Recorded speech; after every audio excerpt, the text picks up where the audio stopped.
Home Depot is set for its annual meeting. The home improvement retailer is still trying to build back its relationship with investors after last year's disastrous gathering. Mary Thompson joins us now from right outside the Cobb Galleria Center in Atlanta. That's where the meeting is being held today. Mary?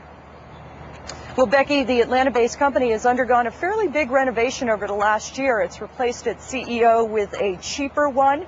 It's also added a seat at the director's table for an activist investor. Add to all that, the company is trying to revive its retail business in the midst of a slump in the housing market. We'll see how this plays with investors today who last year were protesting former CEO Bob Nardelli's pay. Nardelli took a bunker mentality, refusing to answer questions and ending the meeting after less than an hour.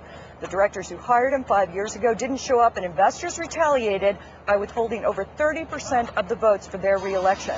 The meeting marked the beginning of the end of Nardelli's reign at Home Depot. He resigned in January. His successor, Frank Blake, has taken a friendlier approach to investors, starting with his refusal of a higher salary offered by the board. He opted instead for an $8.9 million deal this year, less than a quarter of what his predecessor was paid.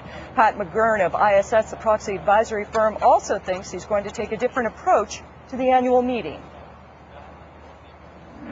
What we're going to see this year, I think, is Frank Blake really conducting an open meeting and probably, unlike Bob Nardelli last year, encouraging questions and discussions almost to the point of ad nauseum. We might have one of those meetings that goes on for 2 or 3 hours as a result. A look at the proxy, and it's obvious concerns linger about executive pay. 5 of the shareholder proposals focus on compensation, including one asking to give shareholders an advisory vote or a say on pay. Directors also remain under fire. 3 proxy advisors recommending investors vote against re-electing some of them, including Home Depot co-founder Ken Langone and Claudio Gonzalez, because of their oversight of stock option grants and executive pay. And it's not just pay, but performance that will be a focus today. Home Depot's first quarter profits fell 30%, missing estimates, a slow housing market hurting its retail operations, though acquisitions are driving sales at the company's supply business. Now, CEO Frank Blake has promised to explore possibly a strategic sale of that unit, and he's also trying to revive the retail business. He has brought in some trained technicians like plumbers and electricians, and he's trying to boost morale of the salespeople there as well. We'll see, again, how shareholders react to all these changes today. Right now, we are joined by ASME's Rich Berlato. He's a frequent guest on CNBC. ASME, of course, represents about $800 million in union pensions. Last year, you were at the Home Depot annual meeting to submit a proposal on say and pay. You were shut down. What are you expecting this year?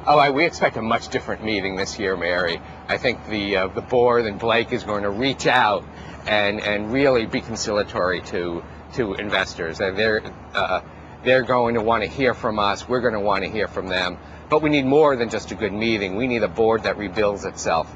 At least 4 members of the board, including Langone, will be leaving over the next year.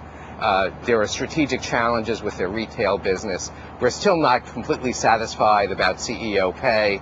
We want to see policies in place that make sure that the Nardelli type of pay never occurs at this company again. Let me ask you, what kind of support do you think you will get for your proposal on say on pay? Do you think it'll be a winner like at Blockbuster and Verizon getting a vote? We think we'll do very well. I'm not sure if we'll get a majority vote here, but I think shareholders of this company have been pretty disgusted about compensation in the past, so I know we'll get a strong vote. Has the board reached out to you at all? Has management reached out to you in the wake of what happened last year?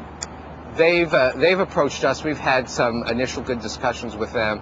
I think we have to see what the board does going forward. Okay, thank you, Rich Berlato of ASME, joining us today, of course, ahead of the Home Depot annual meeting, and I'll be here throughout the day with updates. Back to you. Okay, Mary, thank you very much. Of course, we're wondering what this impact is going to have on investors.